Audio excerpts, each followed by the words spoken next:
That's my favorite. And here's the reason why, everybody, because somewhere up on the top there, somewhere in the middle is me and my dad, you know? Mikey,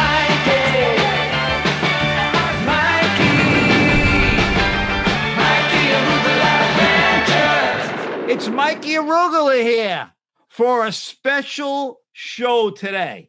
This show I'm excited about.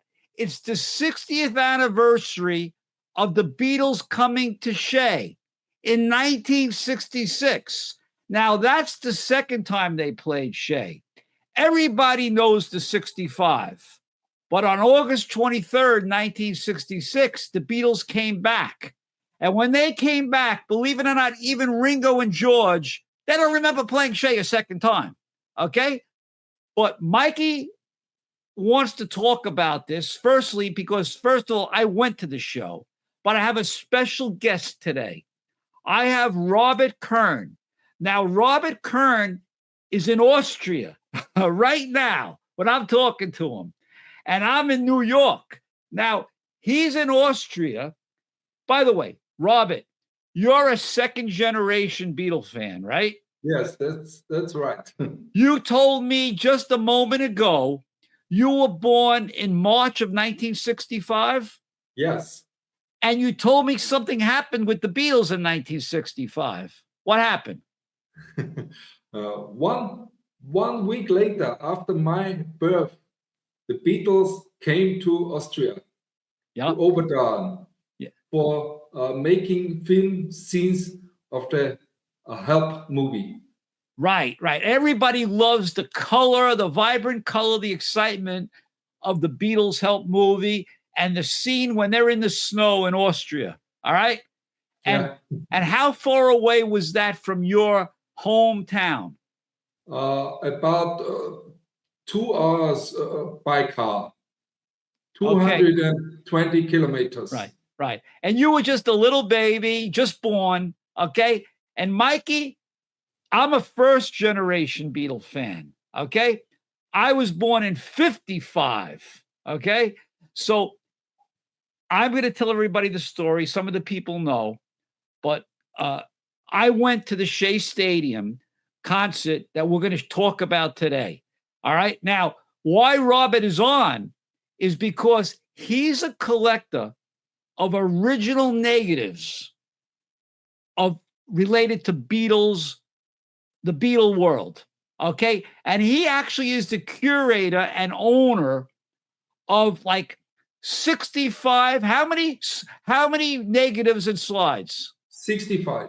65 from Shea 66. Yeah, from the 66 Shea show. So what we're going to see today is some things that no one's ever seen before, okay? There are some pictures that Robert has that you've probably seen before because they're more common. But he has 65 images. Now, remember, the 66 concert was not the popular concert. And by the way, there's something also special that I'm going to show you on this show that no one has ever seen before that Mikey owns. It's going to be video from the 66, okay?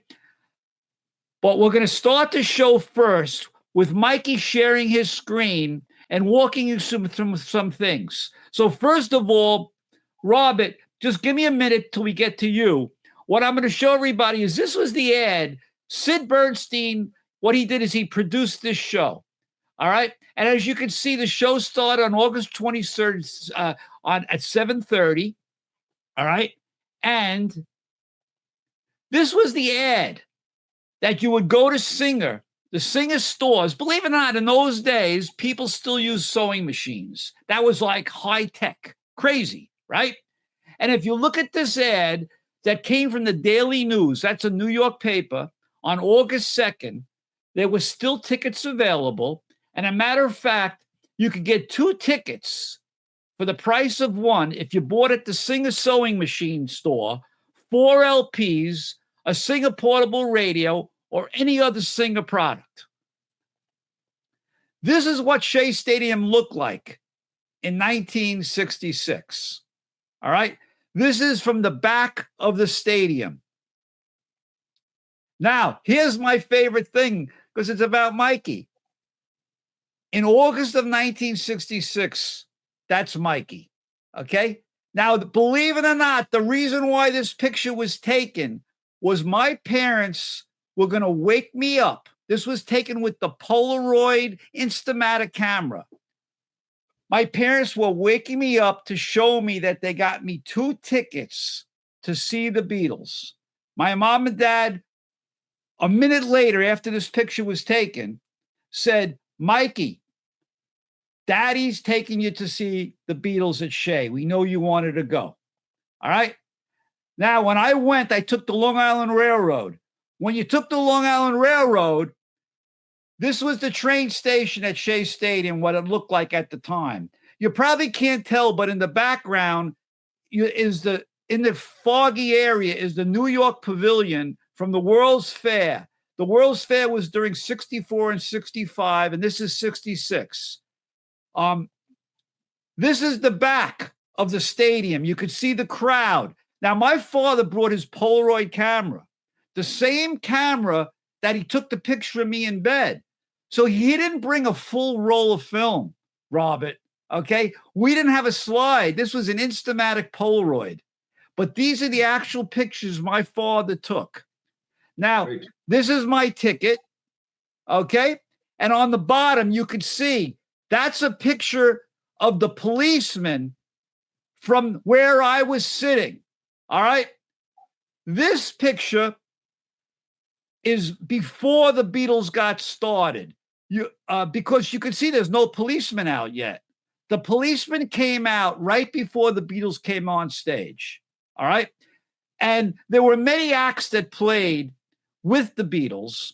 Now, a lot of people don't know the Beatles only played for like 29 minutes. All right. They came on around 9:07 at night. This is once again the picture when the Beatles were now getting ready to come on. This is the cover of the Beatles, the 66 tour program. This is my program, my cover. This is the back of the program that I own. I have it down in the drawer behind me. I put everything today on slides, so it would be better for me to show everybody. This is the back of my cover where I wrote down the groups. The opening group was called The Remains. Bobby Hem, which I spelled wrong, had a hit called Sunny at the time. The Circle, John Lennon actually was responsible for the spelling of that group, had a big hit that Paul Simon wrote at that point when they were playing Shea Stadium called Red Rubber Ball. All right. You could see the Ronettes right before the Beatles came on, before they were introduced by the DJs, the Ronettes played. All right. Murray the K, all the, depending upon what station you listen to, you had WINS, which was Murray the K, WMCA, which was the Good Guys, and Bruce Morrow, and maybe Hal Jackson, I don't even remember anymore, was on ABC, 77 WABC. All right. And you guys know Bruce Morrow as Cousin Brucey. This came from the WMCA free magazine that they came out with, and you could get them on the stand. So after the concert was over, a week later, they had pictures of the concert in a magazine that you would get for free. This was a free magazine that WMCA, the Good Guys, had. And there you could see the picture of the Ronettes at the stadium that night. Now, once again, I told you, the Beatles came on at like after 9:00. All right. And this is their set list. This is from the back of my program. So they opened up with rock and roll music. Then they went into She's a Woman, If I Needed Someone, which I know in my head is from Yesterday and Today. All right. Now, Revolver had already come out. If you look at what was a hit that week, Yellow Submarine and Eleanor Rigby were on the charts already. They did not play anything like that. Okay. Remember what was on most of the songs they were doing now would not be able to be done in concert And a lot of this set list they've been doing all of 66, right? When they were in Japan, right? Robert, I'm doing a lot of talking, but you're going to have your turn. All right. I'm just teeing you up. So if I needed someone, you can see they played Day Tripper, Babies in Black. Okay. I Feel Fine. Yesterday, of course, they had to have a song for Ringo. I Want to Be Your Man. They did Nowhere Man, right? They did Paperback Rider, which, by the way, Paperback Rider was a hit also about that time in 66, right? And then they ended with Long Tall Sally. A lot of this set list, the recording, while there's really almost no recordings from this Shea concert, there is the recording of the last concert they did in California, right? In San Francisco. So Paul McCartney actually recorded that, and the tape ran out, as most Beatle fans know, for Long Tall Sally. But there is a recording of this set list available, but not from Shea. It's from the San Francisco. This is also from the magazine. You can see the pinstripe type of, you're going to see some great pictures any second now from Robert, but I wanted to introduce it. Robert has black and whites only, correct? Yes. Right. So I wanted to just show some people some color pictures from the show. These are not my pictures. I didn't take these pictures, but these pictures are available out there. As you can see, even in 66, by the way, there's a part of people out there saying, oh, Shea Stadium did sell out in 66. All right. Hey, listen, there were 44,000 people at this concert. Yeah, it wasn't 55,000 like the year before. Okay. But the seats that were unsold were really the corner seats. It was crowded. It was loud. It was hard to hear the music. I still remember them opening with rock and roll music. I remember hearing John's voice. All right. But this is you can see the girls are still going nuts. This is a picture of John, a picture of George. This is a color picture. And at this point now, Robert, it's your turn. Mikey's hyper. There we go, man. Beautiful. So, Robert, now you have a chance to share with the world pictures that no one's ever seen. All right? I'm so excited that you've agreed to show these pictures to everybody. They're really special. So tell us about them and what you got, man. I bought the entire collection from the photographer's son, Bob Collister. Was a photographer, a professional photographer, and he took these photos. What was his last name? Sorry? What was his last name, the photographer? Collister. Bob Collister. Okay. And why was he there? Was he hired by anybody? Was he working for a newspaper? Do you have any background on him? I don't know, but he had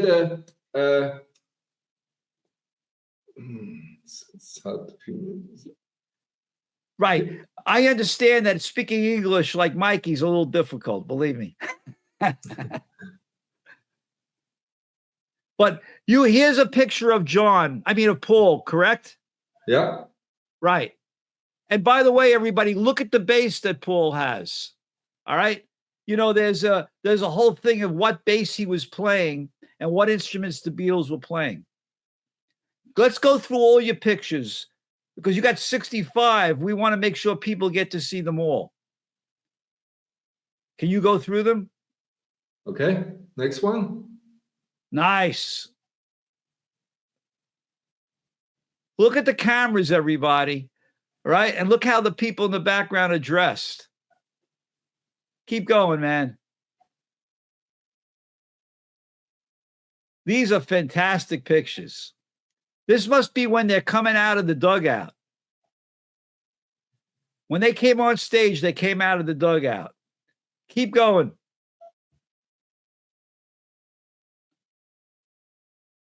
Great.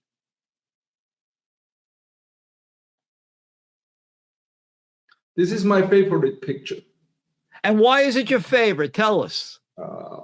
Yeah, John and Paul sharing a microphone is always great. And this is a full body shot. And yeah. All right, so let me just tell you something. When they're sharing it, I believe this is Babies in Black. Okay?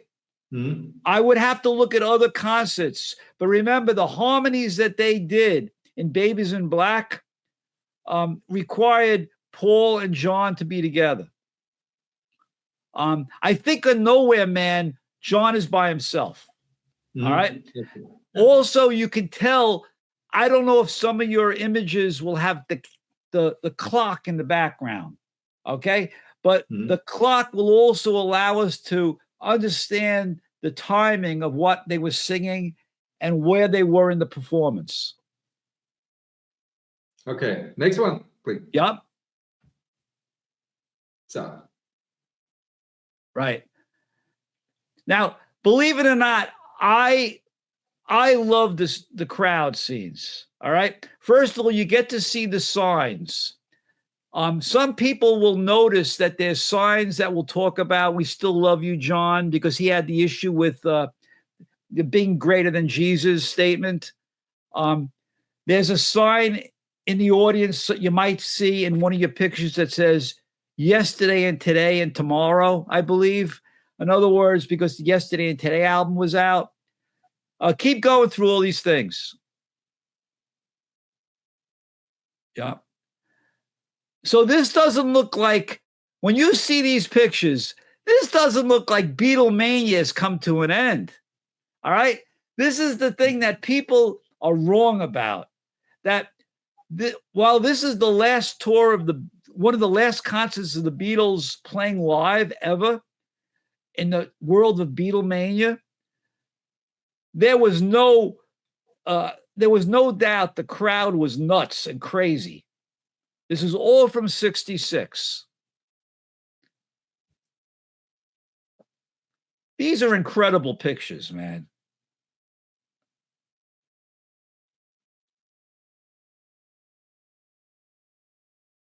I love these pictures.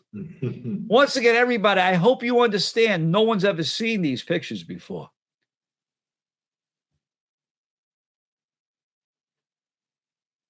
I would love to find that lady.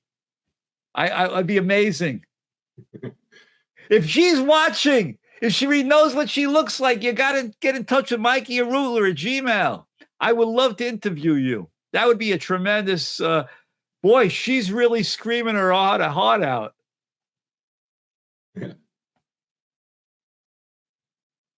Oh my God, this is unbelievable. I hope everybody's liking it as much as I am.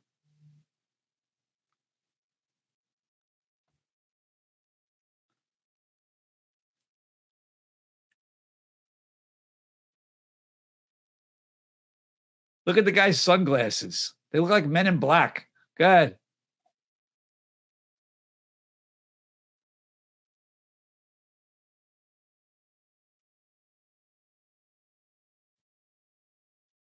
I think we might have seen some of these. Are you going into a new batch or the same ones? Keep going. We'll see. These might be the same ones, or they're the same, or they're different, Robert. They're different. Oh, they are. Okay.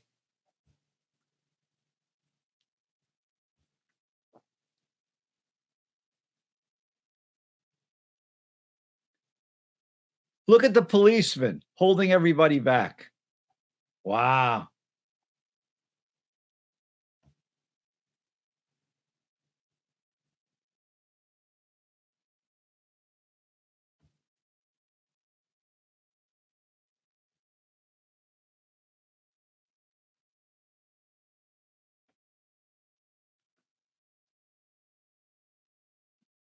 Once again, everybody, there is no lack of Beatlemania at this concert.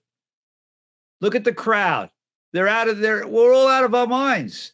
Now, I was all the way up in heaven, as you saw from my pictures, where I was sitting. but just to be there was an unbelievable experience.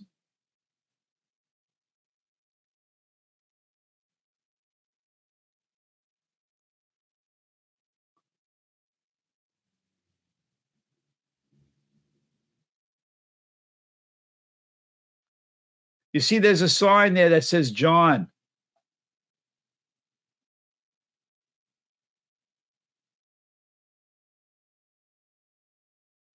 What I liked about this photographer is that he didn't just take Beatle pictures.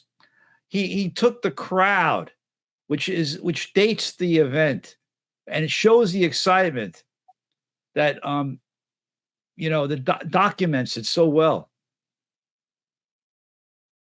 So, and I have more from stage. Okay, great. There you go. Can you see this? Yep. That's a great one. Looking at Ringo. Yep. These are really cool. Yeah. There's a nice one of Ringo.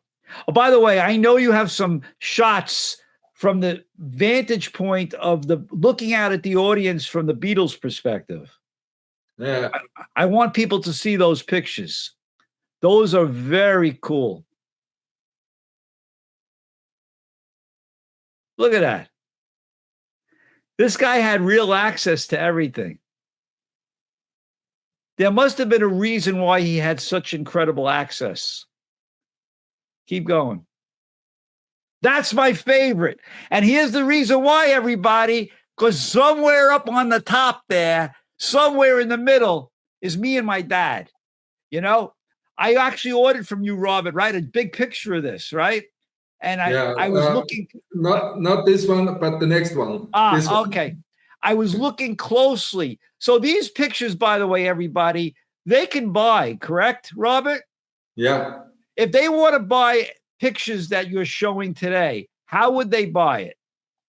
Where do they go? Robert, if they want to buy your pictures, how do they get them? Sorry? Well? What I'm asking you is I'm trying to help you. If they want to buy your pictures, yeah. Okay, people who are watching this and they like a picture, how do they buy your pictures? What do they do? Just contact me. Just get in touch with me. Yeah, but how do they get in touch with you? What do they do? I'm on Facebook. So they look for Robert Kern via Facebook Messenger or via email. Okay, so what is your email address, Robert? Robert.kern@24speed.at. Everybody, to make it easy, if you ever want pictures from Robert, just write to Mikey Arugula at Gmail, all right? And I'll forward it to him, all right? I just want to help bring people together. By the way, that's everything that I do, everybody. Once again, you guys who know me know I'm only doing this for fun. I'm on a Zoom, guys. Okay. I'm at my office. People just came in. But beside that, everybody, I just want you to know that I'm doing this for fun. So always write to me, Mikey Arugula at Gmail. All right. And I'll be happy to help you put other people together with you. And if you like these pictures, I'm sure Robert would be very happy that you're interested in these pictures. They are so special. Those amps were actually called Beatle amps. They are actually named by Vox. Originally, I think they were made for the Beatles specifically. They were big amps in those days. Another thing that some people may not know about this concert is that this concert did have a speaker system, meaning like they had a sound system for the vocals and the music. In '65, they actually played through the stadium speakers. But in this case, they actually had speakers. It had a separate soundboard.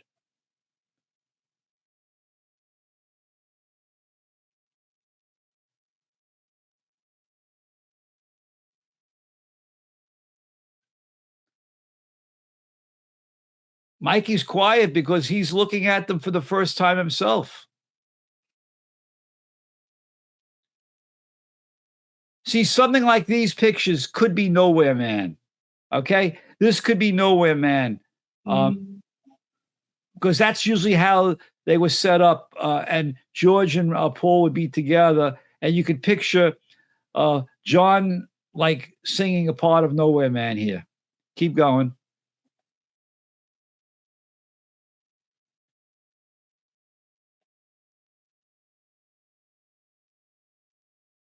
Now you see the end of the stadium there? The people are in the seats, but it wasn't sold out at the corners.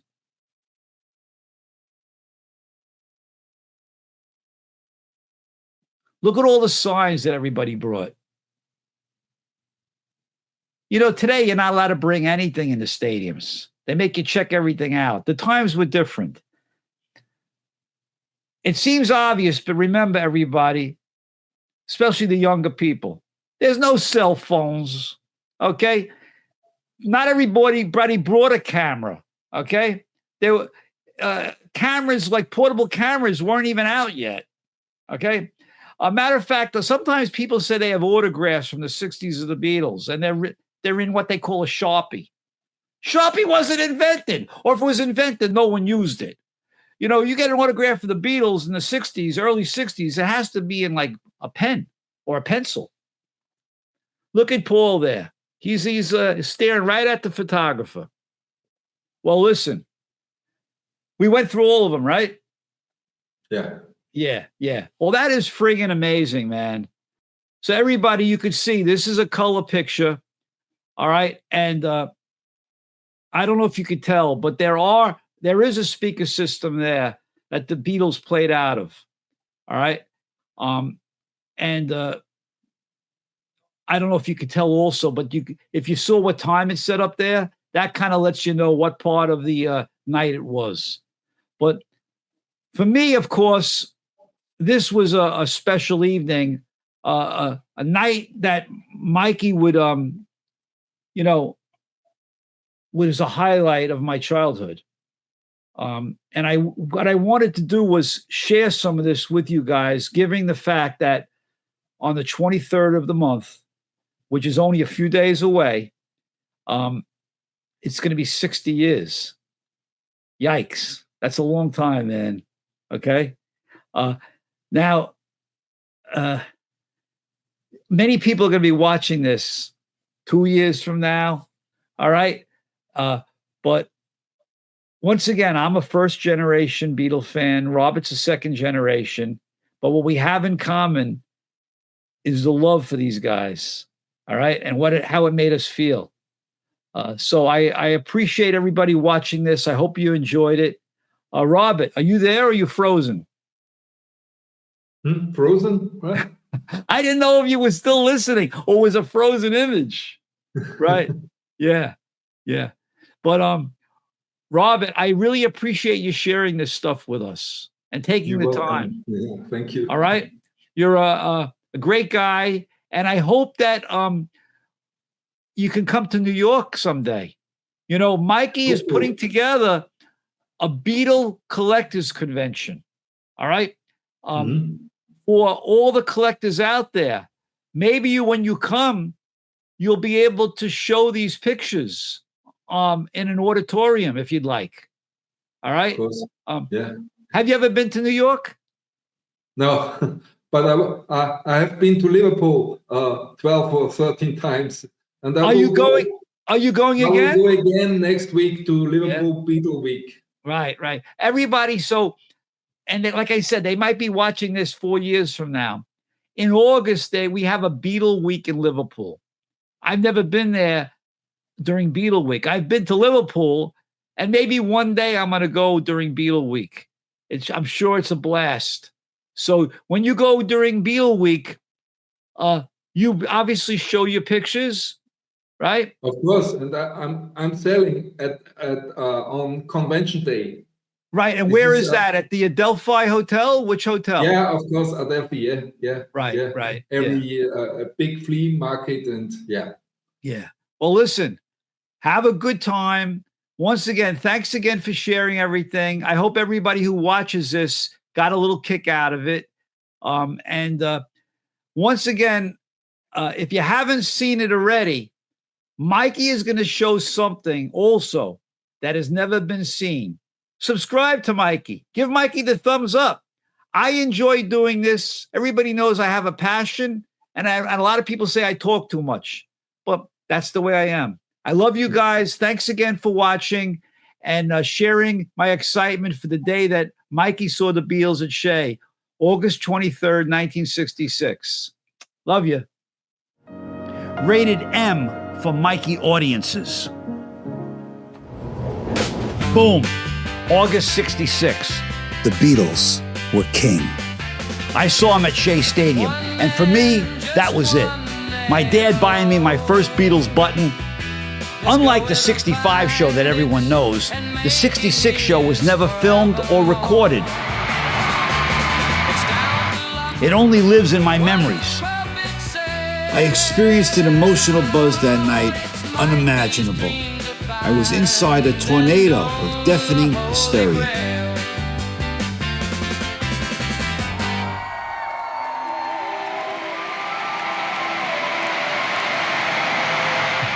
Only 1 week after the Shea concert, the Beatles would permanently end touring, performing their final live concert in San Francisco as... That's it. That's exactly how it was. I think we got something here.